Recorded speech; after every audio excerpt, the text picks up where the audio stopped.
کہ جان سے بڑی دولت ایمان ہے، جس کا ثبوت، جس کی یاد منانے کے لیے ہم اکٹھا ہوئے ہیں۔ کربلا کے میدان میں ہمارے امام نے جان کو اہمیت نہ دی بلکہ ایمان کی اور اسلام کی حفاظت کو اہمیت دی۔ تو آج بھی ہمارے سامنے وہی چیلنجز ہیں کہ اپنے امام کی تعلیمات کے دامن کو مضبوطی سے پکڑیں اور اپنے ایمان کی حفاظت کریں۔ جہاں پر دنیاوی طاقتیں ہر طرف ہمارے ایمان چھیننے کی کوشش کر رہی ہیں، ہمارے اسلام کو، ہمارے اعمال کو کمزور کرنے کی کوشش کر رہی ہیں، اگر ہمیں اپنی نسل کو بچانا ہے، اگر ایمان کے ساتھ اس دنیا سے جانا ہے، اگر ہمیں اپنی آخرت کو کامیاب بنانا ہے، تو حضرات گرامی ہمیں دین کے دامن کو مضبوطی سے قائم تھامے رہنا ہوگا، تعلیمات اسلام کو مضبوطی سے اپنے پکڑ کے رکھنا ہوگا۔ اپنے گھر کے ہر بچے کو ہماری یہ ڈیوٹی ہے کہ ہم اسے ضروری علم دین سکھائیں اور کوشش کریں کہ ہر خاندان میں ایک بہترین عالم دین اور عالمہ ہو۔ جب ہمارے خاندان میں علماء اکرام ہوں گے تو انشاءاللہ وہ ہمیں بہکنے نہیں دیں گے۔ اپنا علماء اکرام سے، اور یہ اس بات کی آپ گواہی دے رہے ہیں کہ کلومیٹروں سے آپ آئے ہیں، علماء اکرام کی خدمت میں آئے ہیں،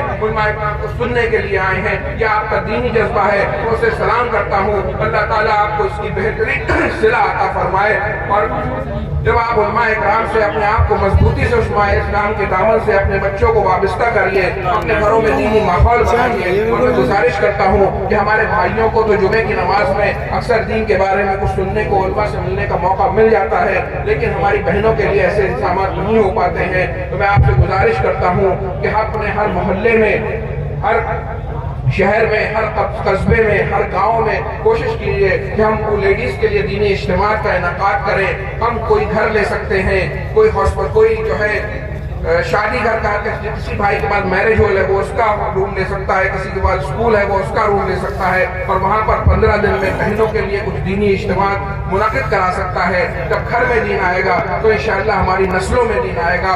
میں آپ سے زیادہ گفتگو نہیں کرنا چاہوں گا، بس یہی بات آپ سے کہنا چاہوں گا کہ علماء اکرام کے دامن سے مضبوطی سے تھامے رہیں، اور ایک پیغام ایک سید ہونے کے ناطے، ایک آل رسول ہونے کے ناطے میں آپ کو دینا چاہتا ہوں کہ کبھی اگر کوئی سوچے کہ صرف ہم اہل بیت کا دامن تھام لیں اور صحابہ کا دامن نہیں تھامے تو وہ کبھی کامیاب نہیں ہو سکتا ہے۔ وہی آدمی کامیاب ہوگا جس کے ایک ہاتھ میں صحابہ کا دامن ہوگا اور دوسرے ہاتھ میں اہل بیت کا دامن ہوگا، جس کے ہاتھ میں دونوں کی محبت ہوگی۔ آج کل کچھ لوگ اپنی تقریروں کو چمکانے کے لیے اور کوشیت کے فتنے کے اثر انگیز ہونے کے، صحابہ کی گستاخی کرنے کی کوشش کرتے ہیں، تو وہ یہ لوگ جان لیں کہ جو صحابہ کی گستاخی کرنے کی کوشش کرتے ہیں، یہ حضرت ابوبکر صدیق، حضرت عمر فاروق کے مقام کو کم کرنے کی کوشش کرتے ہیں، وہ کبھی کامیاب نہیں ہو پائیں گے، کیونکہ وہ کبھی حق سے جیت نہیں پائیں گے۔ علماء حق ہمیشہ موجود رہے ہیں اور موجود رہیں گے، اور ہمیشہ آپ کو بتاتے رہیں گے کہ ہمیں اپنے ایک ہاتھ میں صحابہ کے دامن کو مضبوطی سے سامنا ہے اور ایک ہاتھ میں اہل بیت کے دامن کو مضبوطی سے سامنا ہے۔ اگر جدھر بھی کمزوری ہوئی تو ہمارا نقصان ہے۔ میں ایک بار پھر آپ سب کو اس کامیاب جلسے کی مبارکباد دیتا ہوں۔ اللہ تعالیٰ اس جلسے کو قبول فرمائے۔ السلام علیکم ورحمۃ اللہ وبرکاتہ۔ ماشاءاللہ، آپ حضرات 2 منٹ تشریف رکھیں۔ انجمن خدمت جمیلت کی طرف سے لائیے، انعام لائیے، جلدی کھڑے ہو اور سنیے۔ جو لوگ مرید ہونا چاہتے ہیں بیٹھ جائیں اور اپنا سیدھا والا ہاتھ، جو لوگ کسی صحیح پیر سے مرید نہیں ہیں وہ آج حضرت سے مرید ہو جائیں، موقع اچھا ہے۔ اور اگر آپ مرید ہیں تو طالب ہونے کی نیت سے ایک دوسرے کے کاندھے پہ ہاتھ رکھیں، ایک دوسرے کے، اور آگے ایک چادر دی جائے، چادر